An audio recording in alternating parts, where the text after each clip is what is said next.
Hello ladies and gentlemen, and welcome to some career mode goodness. And as always, we have got some good stuff for you all today. We got a game against Fulham, and we've got a few international games as well. And I've got quite a few things I want to talk about, but I was actually up pretty late today because I got to sleep so early in the morning. It was really bad. I mean, my sleeping pattern over the holidays just gets wrecked. I don't know about you guys. Let me know. Do you guys just does your sleeping pattern just go out the window? You know, I went to bed, I think it was at like 5 or something in the morning, woke up at 3ish, and it was just an absolute nightmare. But I was actually kind of annoyed with that because it tends to mean that the rest of the day is wasted away. But I had something that I needed to do, and that was clean my room because I'm trying to get this setup video done. It is taking me a lot longer than expected, more because I am so bad at tidying my room, because I always I'll be doing it and then I'll just get distracted, something will pop up, and then I won't do it for the rest of the day. But I'm slowly getting there. I'm about halfway done through cleaning my room, and I don't know about you guys, but most teenage boys' rooms are an absolute mess, and I'm a prime example of that. And it's like a puzzle to try and get from the door to my bed. It's really an absolute tip. So I've got to clean that up for you guys, make it look slightly respectable for the setup video. But once that is done, you guys can expect a video. So it's a matter of me not being such a lazy arse. And on the topic of lazy arse, I'm trying to get some more videos up, but in order for me to do that, I probably have to fix my sleeping pattern a little bit. Anyways, game against Fulham, 2-0 up, looking pretty good. It was nice to see Nastasic get a goal. He got a header goal. That's something he hasn't done too often, but that was a fantastic goal there. A beautiful chip over my defender, leaving me completely wide open at the back, meaning there was going to be a goal conceded.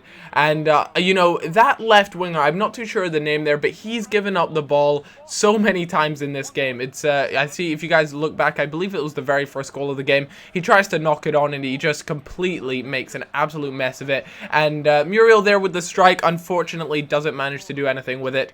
But you know, eventually things will go our way. But again, Nastasic there with another headed goal. It was great to see that he's scoring those, because you know, I did say he doesn't score a lot of those, so when he does, it's big time, because I want him to score more. Fellaini was always mainly the aerial player on my team, and at the moment there's not been anyone who's stepped up as far as you know, challenging the balls in the air. But what a strike from Neymar. That is just insanity, and those are just goals that shouldn't go in, but because it's Neymar and because it's career mode, he's just one overpowered mother trucker. Seriously, he's so good in this game, it's silly. But at halftime it was 4-1. I was like how many goals are going to be in this game? Second half unfortunately wasn't so goal filled.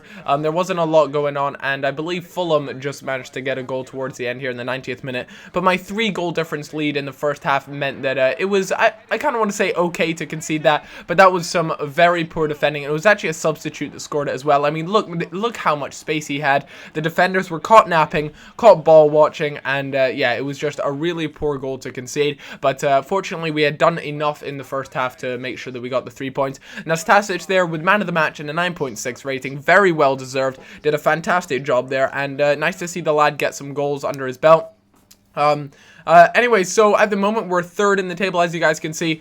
Chelsea and Spurs tied for first place in 22 points, and then QPR there on 18 points, tied with Liverpool, and Man City in 5th place on 16 points, and Man United in 6th place on 14 points. So, I mean, at the moment, I'm not that far away from challenging for the title, although I do feel as though it could be a little bit better. But Portugal, unfortunately, as I said in the last episode, we'd been hit by an injury bug, and we needed an emergency call up. A few injuries had gone down, one of which was the goalkeeper Rui Patricio, and he is a very good goalkeeper, so it was a bit disappointing to lose him, because he is a good, you know, like I said, a solid goalkeeper, and the only goalkeeper who has an 80 rating in the who's Portuguese, so that meant that I had to sub him out. But you know, the backup ones weren't too bad themselves, so it wasn't that much of a nightmare.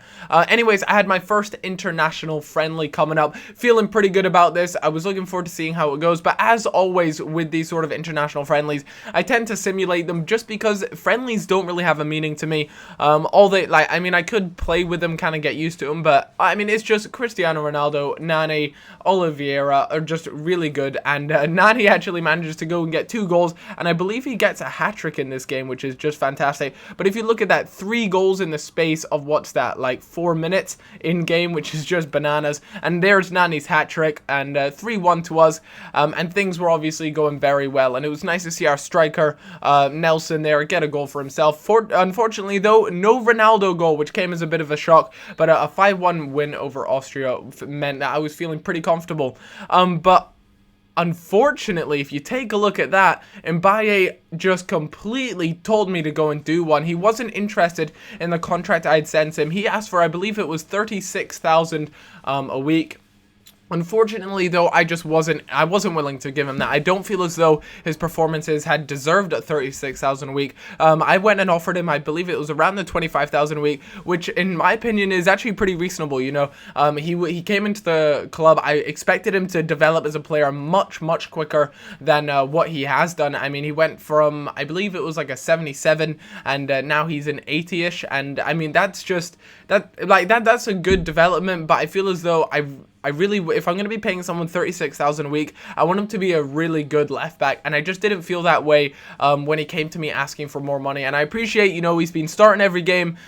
He's got injured a couple times, but he just hasn't, you know, he hasn't really appealed to me. And you guys let me know, what should I do about this? Should I go and try and offer him again? I mean, he has said he wants to leave at the end, but maybe if I try and offer him another contract, he might be slightly persuaded. But you guys will have to let me know. Do you think he's worth keeping on, or do you think I should, in the January transfer window, try and take a look, see if there's any other left backs I should be a little bit more interested in, and see if I can get a better deal, you know, because I'm not too sure what is going on in Mbaye's head, but hopefully we can sort this out. And you guys let me know, keep him or lose him, because he wants 36,000 a week or something around there. So let me know in the comments, guys. I hope you all had a fantastic day. New Year's is coming up. Hope you guys have a fantastic New Year's, but you can expect another video from me tomorrow. Have a great day, and I'll see you all around. Bye bye.